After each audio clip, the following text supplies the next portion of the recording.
Tar Patel here from SB Live. It's another episode of the Southern Section Sit Down. I got a man that's a little crazy. He coaches not one, but two sports. It's the same sport, but he coaches boys and girls water polo at Oaks Christian. He's been coaching the sport for almost 30 years. High school level, really, really high level. We're talking USA type stuff. It's Jack Kocur from Oaks Christian. Jack, thanks for coming in. It's great to be here. Appreciate it. I got to start, as I usually do, with origin story. You mentioned before the show you're from Royal High School. That's where you went to school, Simi Valley. I'm familiar with the school, but maybe that's not where water polo started for you. How'd you get into the sport? And kind of talk to us a little bit how you got into that. You know, I was actually a baseball player. Did a little baseball in my time. I think that was probably where my parents were pushing me to play. And on rainy days, Hank Toring, one of my best friends, Jimmy Toring, he used to play UCLA, iconic athlete, and name is well known in our community. His dad would pick me up every time it was raining. Hey, we're going to go play some water polo. I got into swimming because my mom couldn't swim, so it was a safety thing. So we had to do a little bit of swimming. So if I wasn't playing baseball or football or something else, I had to be in the pool swimming, just doing the safety side of it. And then I was blessed to be in the community of Simi Valley and Hank Toring and Steve Snyder, who was my coach in high school, and kind of just gave me the passion and the love for the sport. And I ended up being better at water polo than I was at baseball. And a lot of it had to do with my dad had nothing to do. I had no idea what water polo is about. So it was a way of me to escape some extra coaching when I got home. Big sports guy, your dad? Sports guy. Okay. Huge sports guy. Okay, so it forced him to kind of be quiet a little bit. Absolutely. So he didn't know, water polo is very difficult to follow and understand. So a lot of times when you're playing water polo, the whistles are going off, and my dad can come back and coach. Can't even get after the officials. Oh, when I got home, he was like, great game. That's all he could tell me. But, come back from a baseball game, it's let's go out in the backfield and let's go hit some balls. Okay, hey, let's go work on something. So it's a little different perspective, and I think it just kind of gravitated to that. And I did have a chance to play high school baseball, which was great. Got an opportunity to try out for the San Diego Padres my senior year. And I just decided, you know what, I'm going to go to Pepperdine and play water polo. What position did you play in baseball? Middle infield. Okay. Oh, okay. You got some hands, baby. Okay. It was great. I had a great time coming back my senior year and playing and just living out my, what I kind of grew up doing my whole life. And had a great season and went along with it, and then went to Pepperdine and had a great career there in water polo. Let's talk about that. So you stay pretty much local, going to Pepperdine. You play water polo. Talk about, come on, lay it on us. What'd you accomplish? What'd you do? We were blessed. I was definitely blessed to be able to have an opportunity to go to college. My parents didn't go to college. My sister went to Wazoo. She was a Washington State fan, and it was great to see her go through her college career, and she was a full scholarship swimmer. And then I ended up being at Pepperdine, and it was a great location because it wasn't too far from home, wasn't too far, being isolated, and I kind of needed that when I was growing up. I tried to do my best in school, but school wasn't always easy for me. I'm a little dyslexic, so it kind of helped me be in a smaller environment classes, and Pepperdine was great for that. I absolutely had the greatest time playing polo there. I was blessed to my fifth year, redshirted my fourth year, my senior year, and I played my fifth, and we won NCAA championship. Wow. And right now, Pepperdine's been the last team since '97 who has won an NCAA championship outside of the Pac-12 teams. No longer Pac-12 teams, but the Big Four. Wow. Explain to us that year. What was it like? Did you know was it, hey, we got a team that could do something special, or it didn't quite start out that way? No, it actually started out that way. Okay. We redshirted myself and Alan Herman, another huge player that could have been an Olympian himself. Why did you redshirt? So we wanted to give the younger guys in water polo. It's normal to redshirt your senior year, really, versus your freshman year at the mid-major schools. Okay. So you'll have like right now, I know Pepperdine right now is redshirting a senior right now, so that they're giving their youth some opportunity to grow, so that by the time they're fifth year and they're ready to go, then they push for that 1 year. Interesting. Championship. Yeah. Wow. What a selfless thing, though, a little bit. I mean, college is fun, but I'm thinking, okay, but it's one thing to do it at the beginning because you got so much in front of you. But when you're kind of at the end, maybe you get a little senioritis, like, all right, I'm ready to go, like, live life. Wait, let me extend college a couple. Explain that a little bit, too. So there's a yes and no to Okay. that. And the reason why there's a no to that is because I had one class. It was Spanish 101. Okay, Like, got I it. just had to pass this one class. This one Okay, semester. so it's not. And we had, again, we had a great year. I got to focus on polo. Alan Herman, we only had one class as well. So the two fifth-year seniors were just, hey, we're going to live in this one space, have one class, and we get to play water polo for the entire semester and just really focus on trying to win NCAA championship. Okay. So it was perfect for us. And I think a lot of people out there right now, you'll see a lot of fifth years in college. There's fifth years transferring to UCLA. There's fifth years transferring to Stanford just to get their master's in. So they're getting a chance to play their fifth year now, at least in water polo. It's becoming a really beneficial thing, especially for the college coaches, to have a fifth-year player to play. Okay. So you got a national championship. What next? What do you do after Pepperdine? So I was kind of bouncing back and forth with national team and helping out with Pepperdine. And I became like this player assistant coach at Pepperdine under Terry Schroeder and Jim McMillan. And then I would go play. So I played in Spain 1 year, played in Greece 1 year, and just bouncing back and forth with the national teams. So when you're bouncing back and forth with the national teams, you're on your own dime. And you had to find your own way to create money and opportunities. And Terry was blessed, and so was Jim, to give me some chances to coach their camps and clinics. And that's kind of where I got my coaching in. And then I ran into Rich Corso. That's a big name, big historian of water polo, and especially at Harvard Westlake, created the legendary Harvard Westlake water polo. He offered me a teaching job in middle school.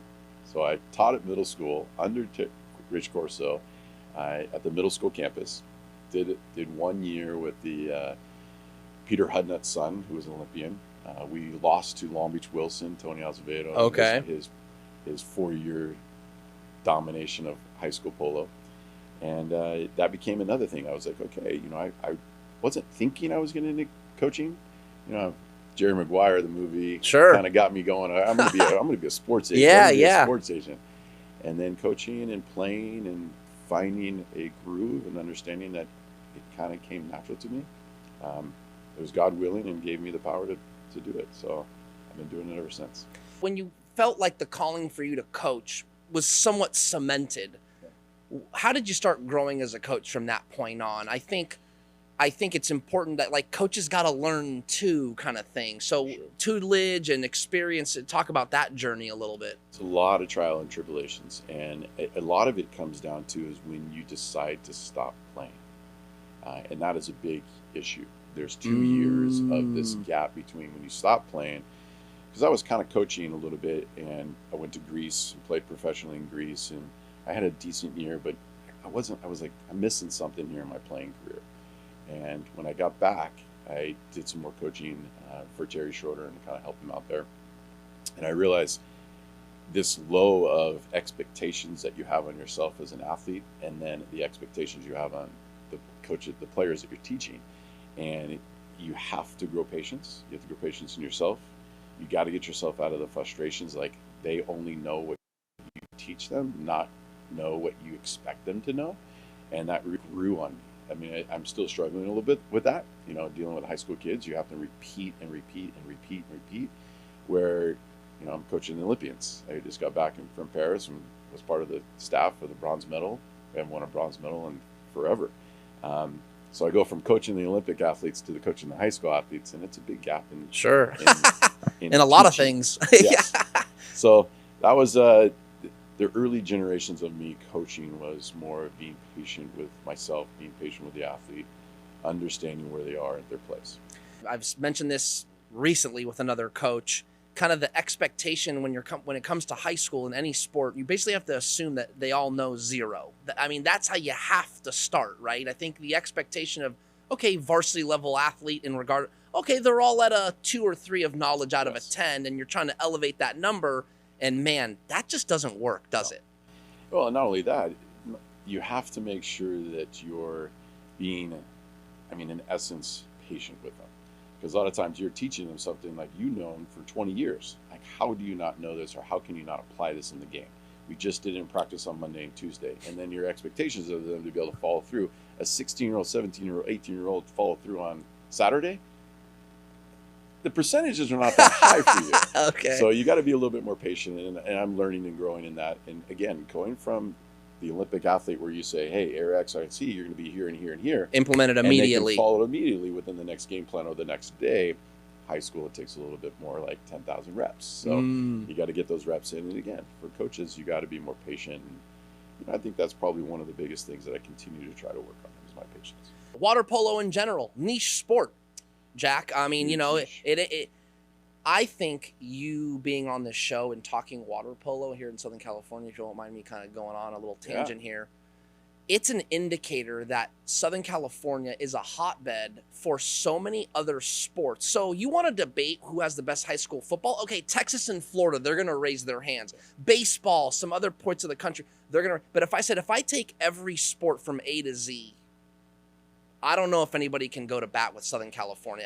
And at the Daily News, I remember covering a guy like Ben Halleck. Yeah. And I remember, wait a minute, at Harvard Westlake his senior year, he was.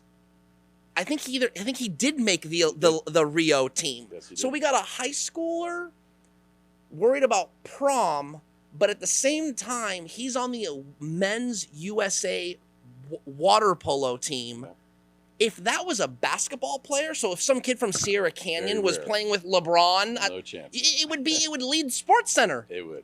And It would so definitely. I try to share that with people when they, hey man, talk, high school. Oh, what do you do? I cover high school sports. And I go, oh, like other than, what are some of the best athletes you've covered? And I usually bring up like a Ben Halleck because when I put it in context like that, people go, wow, that's really impressive. I don't know a thing about water polo. To think that a high school player could even compete at that level with those guys, he must have been really, really good. So that being said, the hotbed of water polo here in Southern California has to be unmatched. It is absolutely unmatched. Although there are some places growing in U.S. water polo that's doing a very good job of trying to get the Northeast and Texas and Florida and Northwest.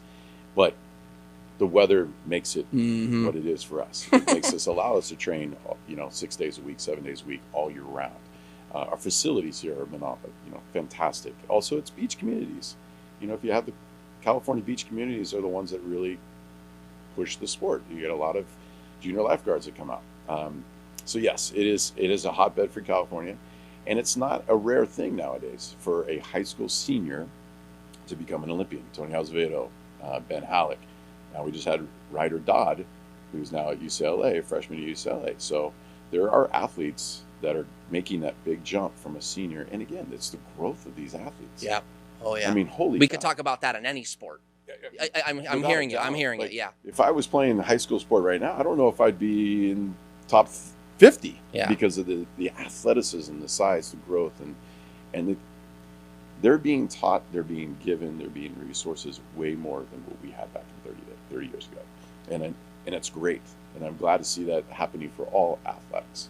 We got to make sure that we protect our athletes, not overdo it, not educate them on the nutrition side, the training side, the rest and recovery side. And this is something I think is we're all doing a better job of that, especially with the water polo. But I'm seeing all other different sports being able to do that too. So it's not rare. At Oaks Christian, you guys are one of the powers in Southern California for boys water polo for sure. And so for your program, I'd imagine, and correct me if I'm wrong, it's like you got some pretty serious. I'm not saying you don't bring out, you have tryouts. I'm not saying a ringer doesn't show up every once in a while, but for the most part, it's like you're going to Oaks Christian to play water polo. You've probably already played it and things of that nature. But on a general sense, have you seen the sport grow and have more interest from just Jimmy and Joey, that might maybe want to try water polo? We were doing really well before COVID. I think the sport right after COVID kind of took a little bit of a hit. Water polo is not an easy sport to start. It's very awkward in social settings because you got to put a Speedo on, and most athletes, especially if you start in ninth grade, it's rare that you're going to get an athlete that's comfortable with themselves to put something on. Gotcha. If they've never been in swimming or diving. So that's the one thing that we have to hurdle around. The other one is it's not an easy sport to play. You don't have something to stand on. You're having to tread and wrestle and execute. So to get an athlete to show up their freshman year and then be really excel at it is very rare. Yeah. So like you're saying, it has to start at the 8, 5. Gotcha. Start a swimming team program and then build their way up. The numbers have definitely come back since COVID. I do see in our area, we're getting a lot more athletes coming out to our club teams and the local club teams, and that's fantastic. I would like to see our women's, youth pick up and get more numbers.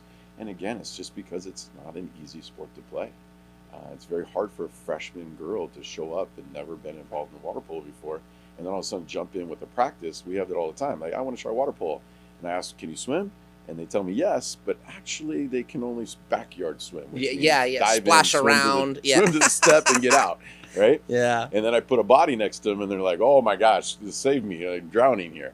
Wow. So it is definitely a difficult sport to start, but we're always open for anybody wanting to try. Gotta ask: there always is in sports. Is there an outlier? Is there an anomaly? A name you could give me? Not that's necessarily gone on to do anything crazy. Maybe even earn a scholarship. Is there someone that showed up, had enough goal to go, I can do this, and then ended up being maybe a really good player for you by the time they were a senior? Do those happen? Absolutely. Okay. I mean, you look at Terry Schroeder. Terry Schroeder was what icon. His body is a statue in front of the Coliseum. He started water polo as 9th grade. Okay. And he's a 4-time Olympian. And then you got Merrill Moses, who started. He's a 3-time Olympian, a silver medalist. I mean, you have these athletes, freak of nature athletes, who can do things. In your time coaching, though? In my time coaching, starting in 9th grade, I haven't quite seen it yet. Okay. And that probably is because back then they didn't have the club's foundations that we have now. Right. So we have. So their only chance to start was basically when they got to high school or 9th grade, like you're saying. And there's a lot of sports. I mean, there's one kid right now, Corbin Stanley. He's a freshman over at Long Beach. He just went to Youth Worlds with us, and I'm going to start bringing him up to the Junior Worlds team with Team USA. He started their freshman year. Okay. His dad played at UCLA, but he didn't play water polo until his freshman year. He was a basketball player. Okay. And the kid made the Youth World National Team. Okay. Top center in the country. A little bit of pedigree there. So there is, right? But still, there is those new athletes that can do it.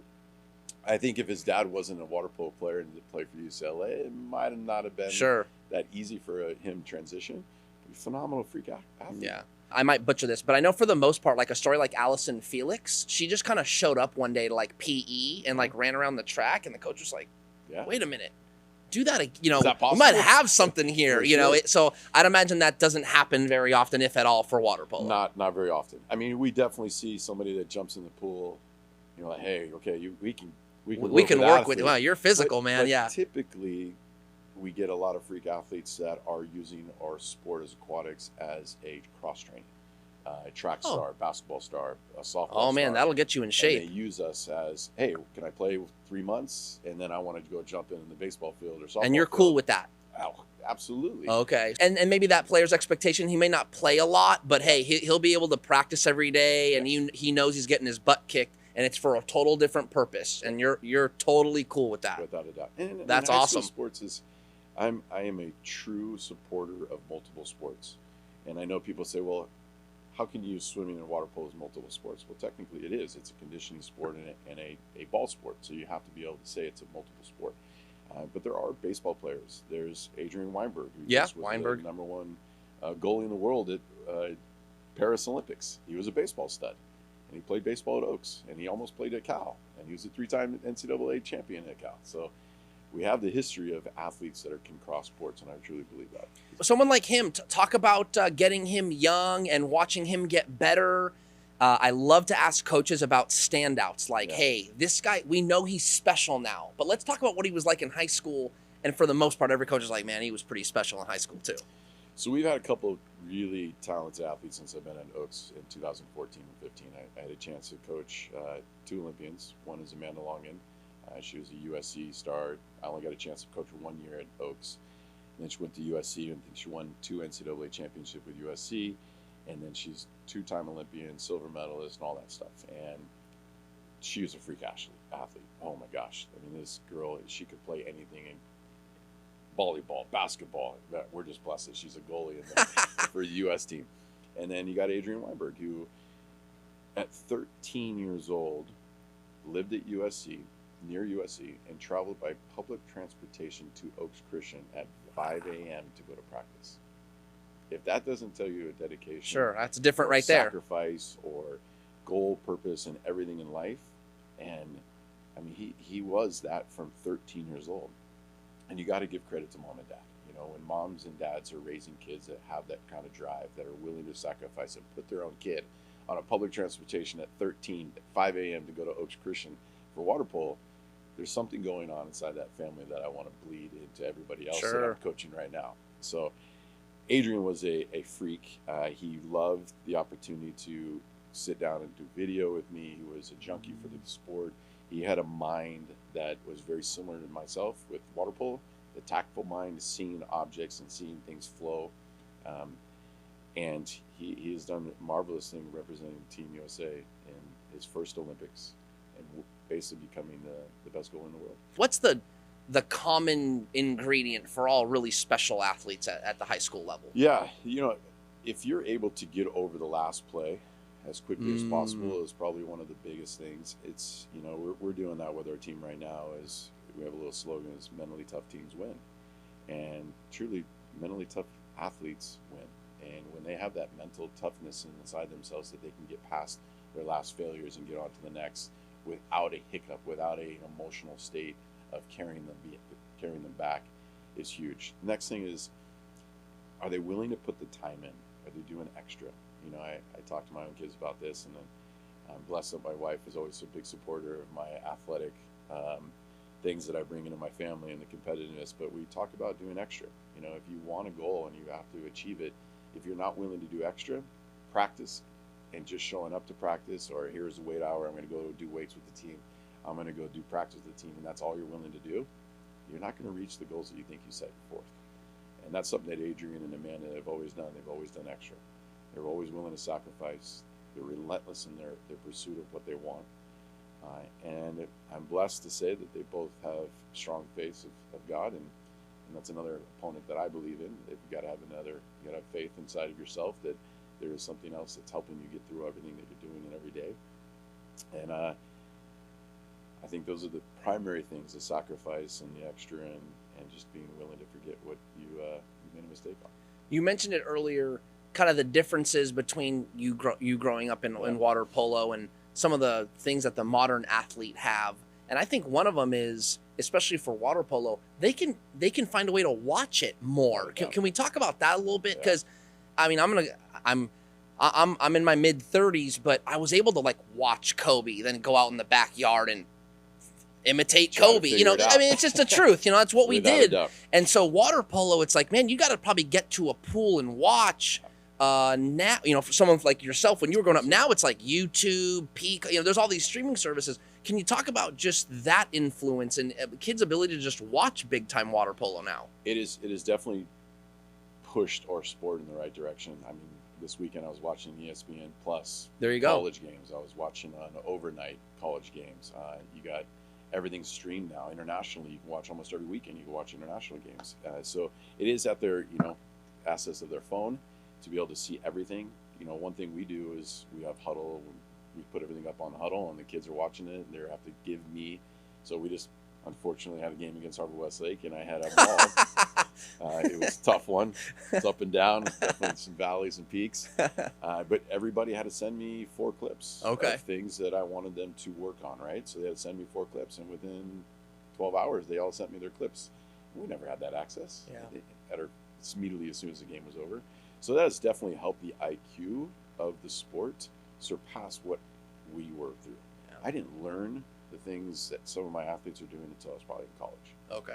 And beyond. And that's an indicator of what you were talking about. It's not as rare now to see the young, kind of basically senior in high school, young college guy go play at the Olympic level because of what you're talking about right now. The inside is so far beyond. Without a doubt. And I love the fact that is it, but now there's a lot more challenging things. There's a lot more things that they have now to struggle through in life with social media stuff. And it cuts both ways. It does. And that's the slippery slope on both aspects, is the distractions that these athletes also have that are taking them away. And our job as a coach is to try to keep them in, line with the things that we're trying to get them to do. And my dream as a coach, and I truly believe in my philosophy as a coach, is to make you reach beyond your dreams and to see something that you've never even thought you're capable of doing. And if I'm able to do that as a coach, then I've done my job. So those are the things I'm trying to get them to do. We're going to start wrapping up. I have a couple more questions, and kind of reverting back to earlier in the show. You talked about playing professional water polo and doing it overseas. That's pretty cool. Obviously, an opportunity to take sport, use it as a vehicle to go do something fun and get out of the country.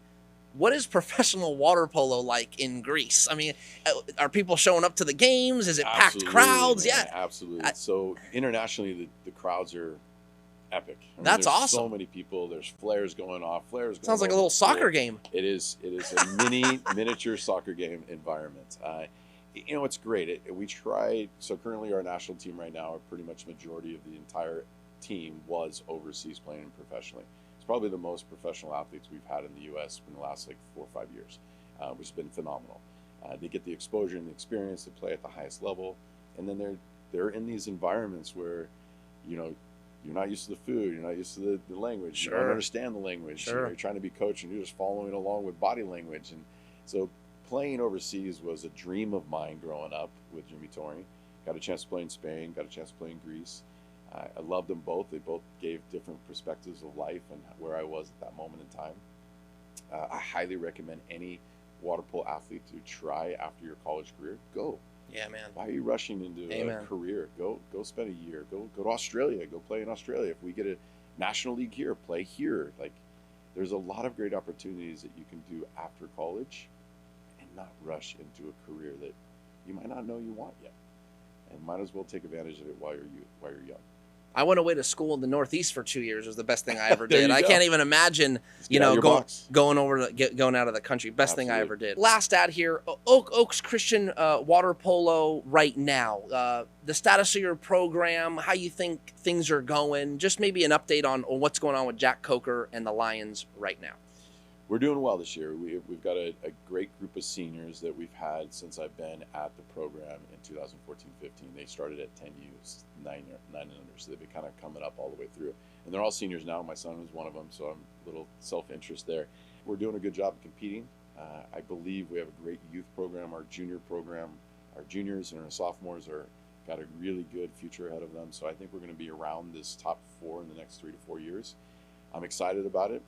I'm blessed to be at Oaks Christian. They give us so much to be thankful for. The administration there, Rob Black, Mr. Cook, the AD, super supportive of everything we're doing there in the program. Our girls program is going to be probably the first time ever be top 4. There you go. In all of SoCal and in the country, technically. Like you said, if you're top 4 in SoCal, you're top 4 in the country. Yeah, have to be. So it's going to be my first time as a coach having both programs top 4. That's a pretty big defeat for me. I'm pretty excited about having both programs and not just have one. It's definitely it's interesting coaching the girls in the morning, and then immediately that same day I got to go coach the boys at night, because like you said, it's 2 different sports, it's 2 different genders, it's 2 different ways of coaching and talking and motivating. And so I got to keep taking off one hat, putting the next hat on, taking off that hat, putting the next hat on. But I'm excited. Oaks Christian's got a great future in the aquatic arena, and hopefully I can be there. My daughter's a 7th grader right now, so I got at least You're gonna finish it out. At least 6 years there. Okay, I like, because now you bring up what I always get a kick out of coaches that are doing both. I mean, at least the boys and the girls playing different seasons. They do. So talk about just the differences in that, and maybe the difference in approach, and really different challenges, I would assume. You know, I think you can be more verbally harder on the boys in accountability because they don't carry it, right? So a boy will hear it and he will carry it with him to the next. Where the females, you got to be a little bit more making sure they understand what you're saying. The other thing about I love coaching women is the fact that they really want to know why they're going to do something. Where the men are like, okay, whatever you want me to do, coach, right? So there's that different perspective between the two. And the other thing about the girls is that, you know, feel good, play good. Okay. You know, if you got them in a good mental state of mind, the girls are going to be really, really sharp that day. Where the guys, you know, you don't have to, you can get on them a little bit more. You can get them to be, hey, you're screwing up last week. What the heck's going on here? Hold them to that verbal accountability, and they'll still get out there and go perform. So it's 2 juggling acts. You know, I'm sure I get it wrong or put my guy face coaching on. I'm like, oh my gosh, I'm in front of the girls, or going to put my girl face on. Oh my gosh, in front of the guys. And it's something I'm learning every day. I'm learning every day from these guys. Coach, we appreciate you coming in. Such a pleasure to talk with you, especially about a niche sport like girls water polo. We have a lot of football, a lot of basketball, a lot of baseball on here, but Really, really glad you came on today. Appreciate it. Thank you for having me, and all the best to you and your family too. Thank you very much. Thank you very much. Well, that's another episode. CIF Southern Section Sit Down. Jack Kocur from Oaks Christian, boys and girls water polo. Be sure to check scorebooklive.com, news, scores, updates, all that stuff, and follow me on Twitter at Tarek_Fatel. Thanks so much for joining us, and we'll see you next time.